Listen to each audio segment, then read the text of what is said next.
Alors ce matin, c'est Fernand qui va nous apporter le message. Alors avant de l'inviter à venir, je vais juste prier pour ce moment.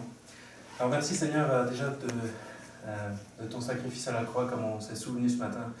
Merci parce que on a cette espérance grâce à ton œuvre et merci parce que tu es bon envers nous, parce que tu nous aimes. Et Seigneur, maintenant on veut entendre aussi ce que tu veux nous dire par ta parole ce matin.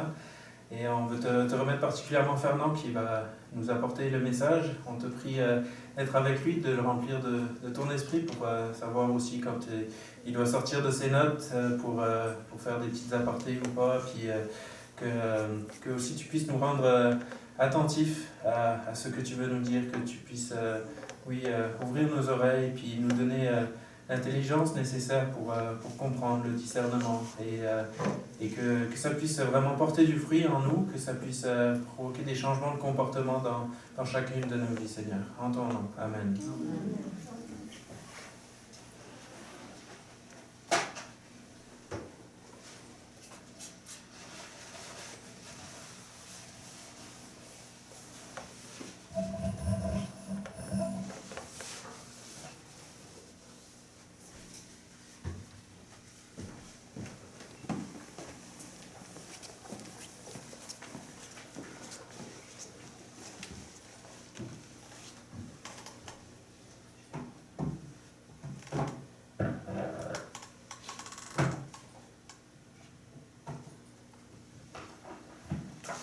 Bonjour.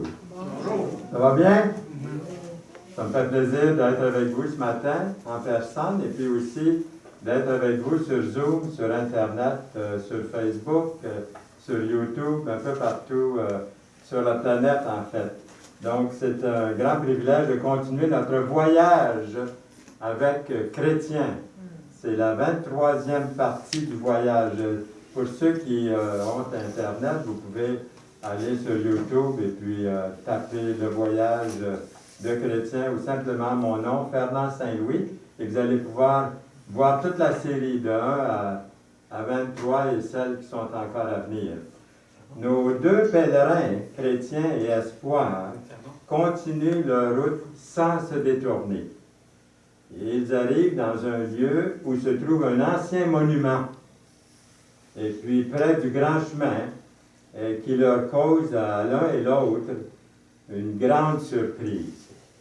Le monument ressemble à une femme, changée en statue.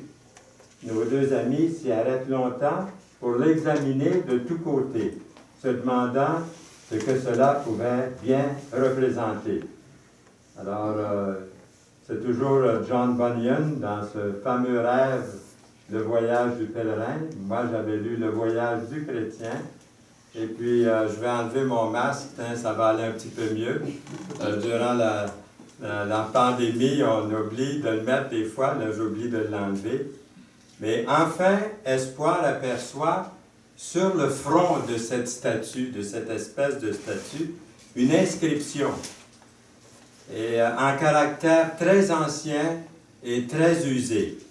Espoir appelle Chrétien, qui avait plus de connaissances que lui, pour qu'il lui explique, pour essayer de déchiffrer cette inscription-là et d'en comprendre le sens. Voici ce que ça nous rappelle d'un passage des Écritures dans Romains 15, 4. « Or, tout ce qui a été écrit d'avance l'a été pour notre instruction, afin que par la patience et par la consolation que donnent les Écritures, nous possédions l'espérance. » Chrétien, après en avoir rassemblé les lettres, lit ces mots suivants. « Souvenez-vous de la femme de Lot » dans Luc 17, 32. Ce qui leur fait conclure que c'était là la statue de sel en laquelle cette femme fut changée lorsqu'elle se retourna du côté, pour regarder du côté de Sodome, où elle y avait laissé en réalité son cœur encore dans la ville. Elle était en route, elle courait loin de la ville, mais tout à coup, elle se retourne. On voit que son cœur était resté là. la femme de Lot regarda en arrière et elle devint une statue de sel, nous lisons dans Genèse 19, verset 26. Connaissant mieux la parole de Dieu, Chrétien relie rapidement la séquence des événements récents dans leur chemin, dans leur pèlerinage, avec la signification de l'épouse de Lot de l'Ancien Testament. Lui et Espoir ont récemment rencontré des situations qui trouvent leur parallèle à Sodome et Gomorrhe. Nous lisons dans Jérémie 23, 14, « Mais dans les prophètes de Jérusalem, j'ai vu des choses horribles. Ils sont adultères, ils marchent dans le mensonge, ils fortifient les mains des méchants, afin qu'aucun ne revienne de sa méchanceté. Ils sont tous, à mes yeux, comme Sodome, et les habitants de Jérusalem comme Gomorrhe. » Dans Jérémie 23, 14, donc. Alors, ce spectacle effrayant amène la conversation suivante. Chrétien dit à Espoir, son compagnon de voyage, « Ah, mon cher frère, mon cher ami, tu te souviens, après avoir été sollicité par Démas, ceux qui ont suivi la série, vous vous souvenez de Démas, il dit, pour avoir été sollicité par Démas, à visiter ce qu'on appelle le coteau du Gain. Tu te souviens, Espoir, on avait visité le coteau du Gain, là où était Démas. Si nous étions allés comme tu voulais, je crois bien que nous aurions connu le même sort que cette femme qui a été tournée en statue de sel, pour servir d'exemple à ceux qui viendraient après nous. Alors Espoir dit à Chrétien, « Je regrette d'avoir été si insensé. Je suis surpris moi-même de ce que j'ai fait, de ce que je n'ai pas eu le même sort que cette femme-là. Car quelle différence y a-t-il entre elle et moi? Elle se retourna, et moi je désirais aller avec Démas, qui m'attirait vers les biens de ce monde, vers les richesses, vers les gains matériels de ce monde. J'implore la grâce de Dieu à mon égard pour avoir été dans une profonde confusion, de concevoir une telle pensée dans mon cœur. » Le chrétien lui dit, « Remarquons bien ce que tu viens de voir, afin que cela nous serve, à nous aussi, pour l'avenir. » Cette femme avait échappé à un grand malheur et tomba dans une autre catastrophe. Elle n'avait pas péri avec Sodome et Gomorrhe, mais elle périt par un autre désastre dans sa vie personnelle. Espoir dit, « Il est vrai, elle nous sert d'avertissement et d'exemple, d'avertissement, afin que nous évitions de tomber dans le même péché. » D'exemple pour nous apprendre. Elle est un exemple, une sorte de réprimande pour nous. Nous avons à attendre, si nous n'écoutons pas la parole de Dieu, les avertissements qui nous sont donnés. Mais je m'étonne d'une chose. Comment Démas et ses compagnons peuvent-ils être si épris de rechercher les trésors de ce siècle, ayant devant les yeux l'exemple de cette femme-là, qui ne fit que de se tourner. Elle n'a pas fait grand-chose, elle a fait simplement se détourner ou regarder en arrière, du côté des faux dieux de Sodome et de Gomorrhe.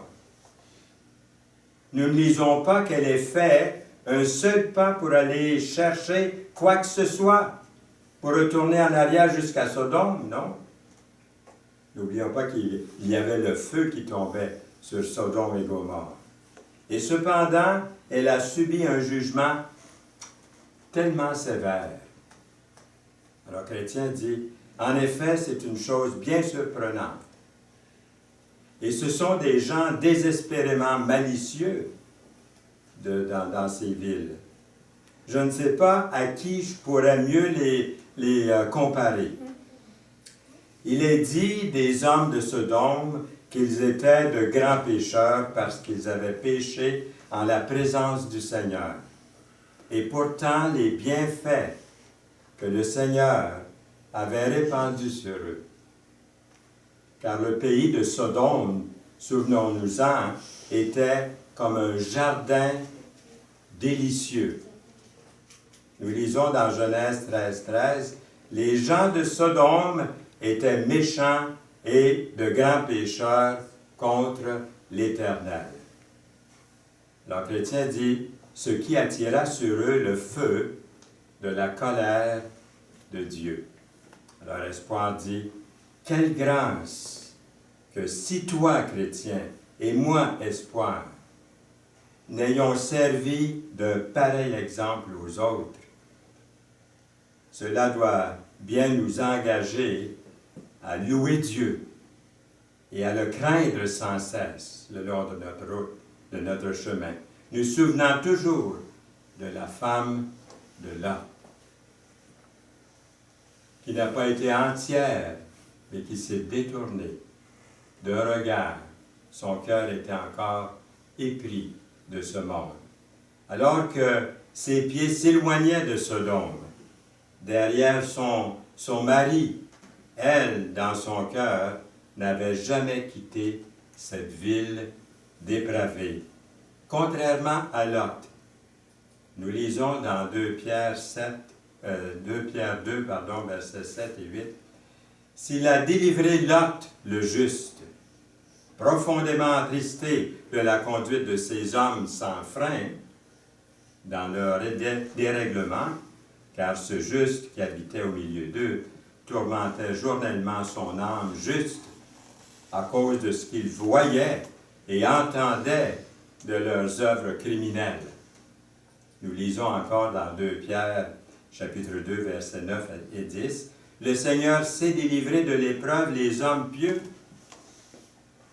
et réserver les injustes pour être punis au jour du jugement, sur tous ceux qui courent après la chair dans un désir d'impureté qui méprise l'autorité. »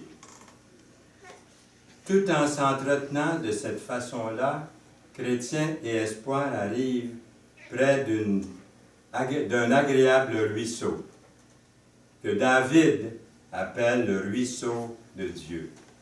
Nous lisons dans le psaume 65, verset 10, « Tu visites la terre et tu lui donnes l'abondance, tu la combles de richesses.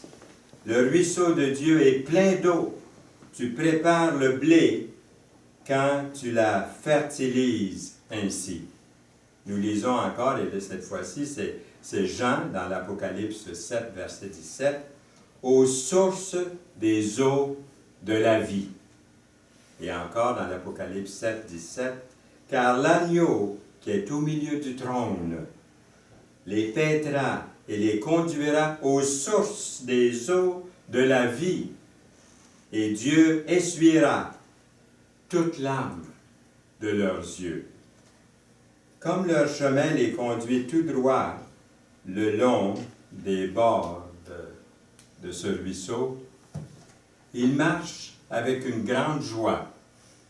Ils sont contents, ils sont heureux, ils s'abreuvent de l'eau du ruisseau, ce qui les désaltère merveilleusement, ranime leur esprit abattu. De l'autre côté du ruisseau, il y a, près du bord, toutes sortes d'arbres verdoyants dont les feuilles abondantes procurent l'ombre et les rafraîchit les voyageurs de leur fatigue. Au-delà du ruisseau, il y a une belle prairie semée de lys, de fleurs de lys, d'une grande beauté. Les deux pèlerins, Chrétien et Espoir, s'arrêtent pour se reposer, Finalement, ils s'endorment. En toute sécurité, par contre. À leur réveil, ils cueillent quelques fruits des arbres, boivent de l'eau rafraîchissante du ruisseau, et c'est ainsi que nos voyageurs se reposent agréablement pendant plusieurs heures, jours, au même endroit, chantant ce qui suit: heureux séjour, charmante rive, source d'eau brillante et vive, arbre fécond, chargé de fruits, dont les vertus restaurent l'âme languissante, et dont l'efficace puissante ranime les sens abattus. Aimable lieu qui peut décrire les charmes qu'en vous on admire, heureux qui peut jouir de vos divins attraits. Dans ce paradis de délices boivent les plaisirs à long trait. Alors que l'eau désaltante parle de la vie et de la puissance que Dieu donne par le Saint-Esprit, le fruit et les feuilles décrivent la substance du bien et une alimentation saine qui procure nettoyage, force, croissance, résistance. Il est écrit: l'homme ne vivra pas de pain seulement, mais de toute parole qui sort de la bouche de Dieu. Matthieu 4, 4.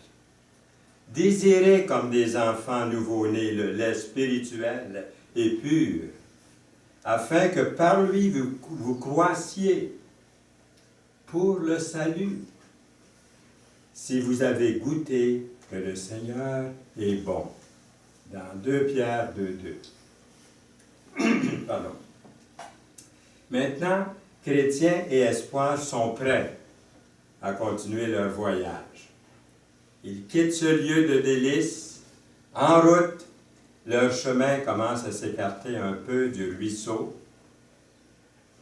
qui les avait consolés, qui les avait fait se reposer. Ils n'osent cependant pas sortir du chemin qui est devenu dur et inégal et qui leur cause des douleurs aux pieds. La longueur du voyage commence à les fatiguer. Comme les Israélites qui désiraient un meilleur chemin que celui du désert. Vous vous souvenez, le peuple s'impatienta en route, en parlant contre Dieu et contre Moïse. Pourquoi nous avez-vous fait monter hors d'Égypte pour que nous mourions dans le désert? Car il n'y a point de pain, il n'y a point d'eau, et notre âme est dégoûtée de cette misérable nourriture. Dans Nombre 21, verset 5. Du côté gauche du chemin, ils aperçoivent une prairie nommée Détour. Ah, Détour. Chrétien dit à Espoir: espérons que cette prairie-là ne nous détournera pas de notre chemin. Allons-y, ok? Allons-y. Ils traversent le petit ruisseau sur une planche qui sert de pont et s'aperçoivent qu'il y a un sentier le long du chemin. Alors, Chrétien dit: ah, voilà justement ce que je souhaitais. On peut marcher par ici très facilement. Viens, mon cher ami Espoir, entrons dans ce chemin. Espoir dit: mais si ce chemin nous détournait du droit sentier, qu'est-ce qu'on ferait? Alors Chrétien dit: voyons donc, ça se peut pas. Regarde, ce sentier va dans la bonne direction. Espoir se laisse gagner par son compagnon et le suit. Malheureusement, que de mots, ils vont s'attirer par leur mauvais choix de route. Leurs murmures et leurs plaintes sont semblables au mécontentement de la nation d'Israël à ce moment-là. quand Israël errait dans le désert d'Arabie. Le peuple de Dieu était beaucoup découragé à cause du chemin, et le peuple a parlé contre Dieu et contre Moïse, comme nous avons lu. Ils partirent de la montagne de Hor par le chemin de la mer Rouge pour contourner le pays d'Édom, nous lisons. Israël ici fait ça. Le peuple s'impatienta en route et parla contre Dieu et contre Moïse. Nombre 21, 4. Ils convoitaient d'anciens luxes. Nous nous souvenons des poissons, disait ce peuple dans le désert, et que nous mangions en Égypte, et qui ne nous coûtaient rien. Des concombres, des melons, des poireaux, des oignons et des os, c'est-à-dire de l'ail, dans Nombre 11, verset 5. Nul doute que les pèlerins ici convoitaient aussi d'anciennes prospérités. Mais ils vont être déçus d'avoir laissé le bon chemin. D'abord, ils trouvent que le terrain est mou sous leurs pieds tout à coup. Cependant, ils voient quelqu'un qui va devant eux. Et cette personne qui marche devant eux s'appelle vaine confiance. Ils vont la suivre. Ils l'appellent et lui demandent où ce chemin conduit. Il répond, vaine confiance répond, ce chemin conduit à la porte du ciel. À la porte du ciel. Eh bien, dit Chrétien, vous voyez bien que je ne me suis pas trompé et que c'est un bon chemin. Allons-y. Tout en disant ça, Chrétien et Espoir continuent à suivre cet homme, vaine confiance, qui les engage dans un labyrinthe d'obstacles d'où ils ont mille et une peines à se retirer. Et puis, ils se font surprendre par une nuit si obscure que le dernier ne peut plus voir celui qui marche devant lui. Le ciel se couvre d'épais nuages. Vaine confiance lui-même ne voit plus son chemin. Il ne sait pas où est-ce qu'il met les pieds. Et puis, il tombe. Il tombe dans une espèce de fosse profonde qui avait été creusée autrefois par le prince du pays pour y précipiter les hommes vaniteux et prétentieux. Et vaine confiance se brise les os en tombant au fond de cette crevasse. Les deux voyageurs, Chrétien et Espoir, sont vraiment surpris d'entendre le bruit qu'il fait en tombant. Leur frayeur redouble quand, après avoir demandé à haute voix ce que c'était, ils n'entendent pour toute réponse que quelques soupirs d'un agonisant. Et qu'en même temps, la pluie, les tonnerres, les éclairs épouvantables commencent à gronder de toutes parts. Alors Espoir dit à son compagnon, « Hé, où en sommes-nous, mon pauvre ami? » Chrétien est bouleversé de s'être ainsi malheureusement égaré. Il ne répond pas dans un premier temps. Mais devinez bien qu'il est triste. Ses soupirs et ses gémissements le trahissent à ce moment-là. Ah, pourquoi me suis-je engagé sur un tel chemin, dit-il. Qui aurait cru que ce sentier nous aurait déviés de la bonne route? Espoir, c'est ce que je craignais. En effet, dès le commencement, j'ai pensé de t'en avertir. J'aurais dû t'en parler d'une manière plus claire, mais par respect pour ton âge, parce que tu es un peu plus âgé que moi, je n'ai pas osé parler. Je n'ai pas osé te reprendre, t'avertir. Le Chrétien dit, mon cher frère, ne t'en fais pas, j'avoue avec confusion que je suis la cause de tout le malheur qui nous arrive. Je ne sais pas comment t'exprimer toute ma douleur et les regrets que j'éprouve de nous avoir mis dans un tel pétrin. Je te prie, mon frère, pardonne-moi. Je ne l'ai pas fait dans une mauvaise intention pourtant. Espoir dit, il n'y a pas de quoi, mon frère, je te pardonne. De tout mon cœur, prends courage. J'espère que tout ceci contribuera à notre bien. Le chrétien dit, quelle consolation dans mon malheur et quel bonheur pour moi d'avoir rencontré un ami comme toi, Espoir. Si doux, si indulgent envers moi. Mais sans nous arrêter ici, rebroussons chemin à l'instant. Alors Espoir dit, permets-moi de passer devant toi, s'il te plaît. Non, non, non, dit Chrétien, s'il te plaît, c'est moi.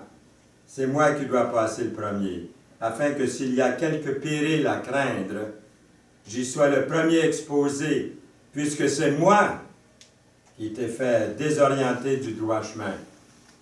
J'en prends, j'assume. Espoir, non, s'il te plaît, laisse-moi passer devant.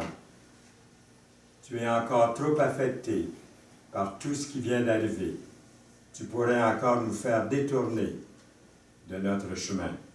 En même temps, ils entendent une voix d'exhortation de la Bible qui leur dit « Dresse des signes, place des poteaux, prends garde à la route, au chemin que tu as suivi. Reviens, Vierge d'Israël, nous lisons dans Jérémie 31, verset 21. Reviens dans ces villes qui sont à toi. » Chrétien et Espoir prennent donc la résolution de retourner en arrière.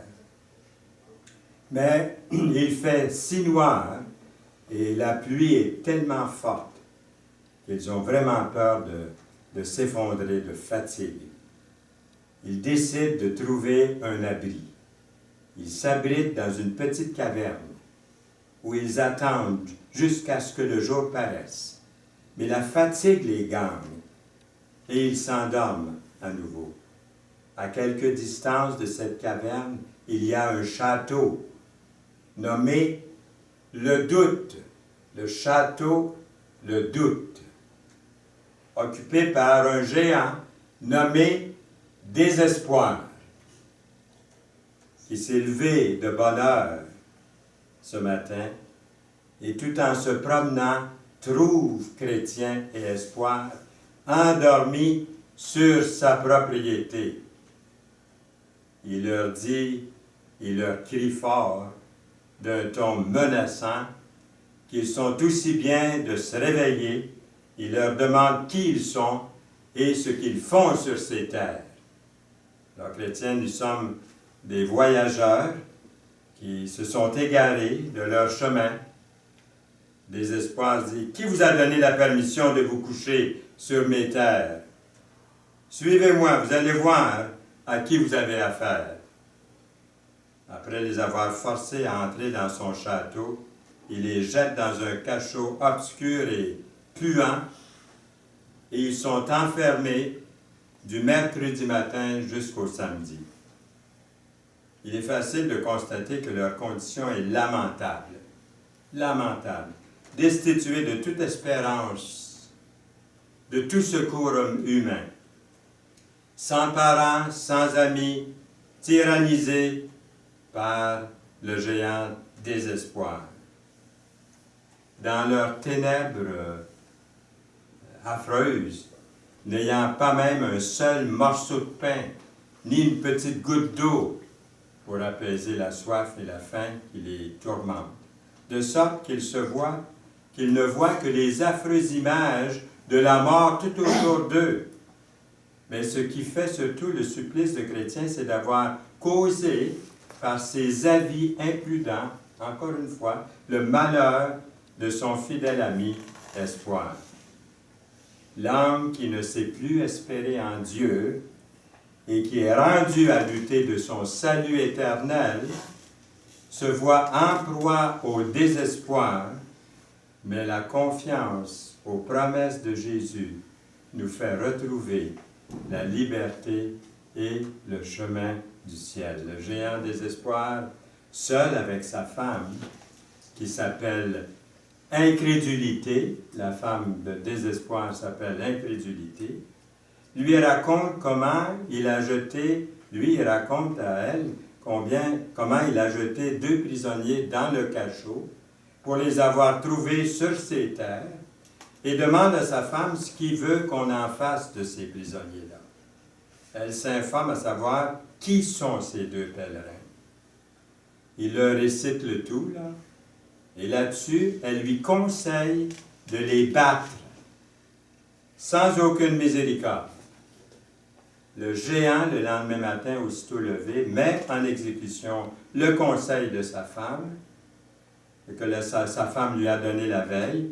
Il se saisit d'un énorme bâton et s'étant jeté sur eux avec une colère inexprimable, les bat si violemment que les 2 demeurent là couchés par terre sans pouvoir se relever, après quoi il s'en va, les laisse sur le plancher, là où ils sont, et pour déplorer leur malheur, leur souffrance, leur douleur.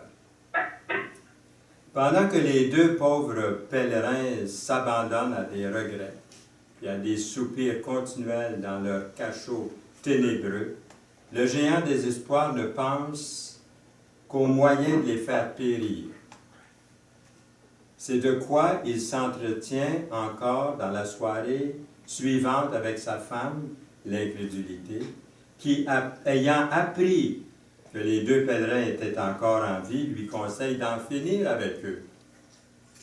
Le vieux géant témoigne à sa femme la surprise qu'il a de les voir tenir comme ça après les avoir battus. Comment ils peuvent continuer à tenir. Je crois, dit sa femme, qu'ils vivent encore dans l'espérance que quelqu'un viendra les délivrer, ou qu'ils trouveront quelques trous souterrains pour s'enfuir. Les prisonniers se mettent à prier très très fort, très sincèrement, sérieusement, dès le milieu de la nuit, du samedi, jusqu'au point du jour, le lendemain matin. Et soudain, Chrétien, un peu avant la levée du jour, dit à Espoir que je suis bête, que je suis insensé de demeurer couché, que nous demeurions ici couchés dans cette fosse puante, au lieu de me mettre en liberté. Est-ce que je n'ai pas dans ma poche une clé passe-partout qui s'appelle promesse, qui doit ouvrir sûrement toutes les serrures de ce château du doute? Quelle bonne nouvelle, dit Espoir. Dépêchons-nous d'essayer si cette clé pourra ouvrir toutes les portes. Chrétien se dépêche de prendre cette clé passe-partout et commence par l'essayer à la porte de sa cellule, de leur cellule. La chose réussit parfaitement d'un seul tour et la porte s'ouvre avec éclat, de sorte qu'ils sortent tous les 2 de cette pièce dans laquelle ils ont été enfermés. Ils vont ensuite à une autre porte de fer qui donne sur la basse-cour du château, qui ouvre également sans peine avec cette clé. Ils trouvent après ça une autre porte de fer. Elle s'ouvre malgré une certaine difficulté. Enfin, ils s'aventurent à ouvrir les grandes portes. Elle s'ouvre, mais cette grande porte fait un tel bruit en s'ouvrant que le géant se réveille en sursaut. Il soupçonne ce que c'est et en voulant se dépêcher à poursuivre ses prisonniers, il est saisi d'une douleur avec tant de violence qu'il ne peut plus se servir de ses membres, de sorte que les voyageurs ont tout leur temps pour s'enfuir. Chrétien et Espoir se rendent au chemin royal, où ils ne sont plus sur les terres du géant. Ils se retrouvent en parfaite sûreté. Comme il était difficile pour Israël d'antan de chanter le cantique du Seigneur dans un pays étranger. J'aurais voulu vous vous faire chanter, vous faire la musique de Babylone, vous connaissez le chant sûrement. Comment chanterions-nous les cantiques de l'Éternel sur une terre étrangère? Le psaume 137, verset 4. Comme Chrétien et Espoir n'ont rien trouvé à chanter dans le château du doute, maintenant, ils sont de retour sur l'autoroute du roi. Ils se mettent à louer Dieu spontanément, de la même manière que David, se sentant autrefois abandonné par Dieu, chante ensuite à Dieu avec un cœur restauré et joyeux. Écoutez ceci dans le psaume 13, 1 à 3. « Jusqu'à quand, Éternel, m'oublieras-tu sans cesse? Jusqu'à quand me cacheras-tu ta face? Jusqu'à quand aurai-je des soucis dans mon âme et chaque jour des chagrins dans mon cœur? Jusqu'à quand mon ennemi s'élèvera-t-il contre moi? Regarde, réponds-moi, Éternel mon Dieu. Donne à mes yeux la clarté, afin que je ne m'endorme pas du sommeil de la mort, afin que mon ennemi ne dise pas « je l'ai vaincu » et que mes adversaires ne se réjouissent pas si je chancelle. Nous lisons dans le psaume 13, encore le verset 6, « Moi j'ai confiance en ta bonté, j'ai de l'allégresse dans le cœur à cause de ton salut. Je chante à l'Éternel, car il m'a fait du bien. » Voici une des preuves sûres, non seulement d'une âme rachetée par le Seigneur, mais aussi d'une âme qui est restaurée par le Seigneur. Nous avons ici un bel exemple. Il cherche quelle serait l'affiche. Il faudrait mettre une affiche là, sur la route pour les autres pèlerins qui vont arriver là comme eux.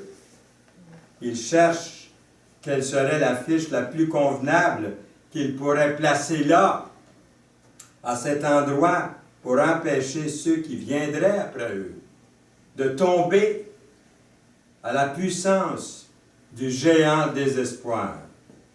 Il décide d'y placer une colonne avec cette inscription. « N'empruntez pas ce chemin. Vous seriez en route vers le château du doute, habité par le géant désespoir qui méprise le roi de la cité céleste et qui cherche à faire périr les voyageurs qui sont en route pour la cité céleste. » Cette inscription est dès lors fort utile à plusieurs voyageurs qui, par ce moyen, ont évité le péril. Avouons-lui au Seigneur, sérieusement et sincèrement, nos péchés, vos péchés, les miens, pour découvrir le miracle du pouvoir de la grâce libératrice et distinctive de Dieu, pour retrouver la joie, la paix dans votre cœur, le triomphe par le Seigneur Jésus-Christ. Amen. Amen. Amen. La suite au prochain message. Seigneur, nous voulons te remercier pour ta parole. Nous voyons que John Bunyan, dans son livre « Le voyage du pèlerin », a donné un message d'évangélisation, un message de l'Évangile pour le salut, mais aussi il a donné des conseils par ta parole pour marcher dans la vie chrétienne, à tous les jours, à tous les instants. Nous aussi, Seigneur, nous rencontrons ce géant de temps en temps dans notre vie. Et nous avons ici trouvé ce matin comment retrouver, comment être réintégré dans ta présence pour marcher pour toi, pour ta gloire. Nous voulons te louer et te bénir au nom du Seigneur Jésus-Christ. Amen. Amen.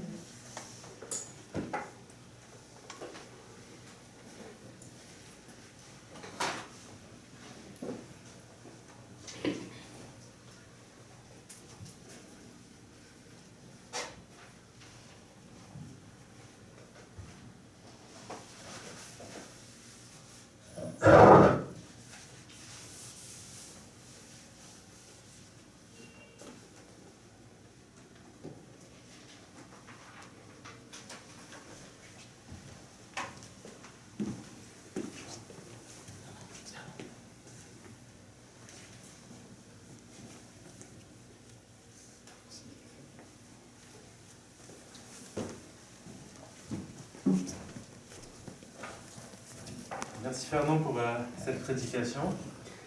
Je trouve que c'est un bon message dans ces temps aujourd'hui où des fois c'est quand on regarde juste à la condition humaine, ça ne donne pas l'espoir. Mais nous, on sait que notre espoir, il n'est pas ici-bas, là, sur la terre.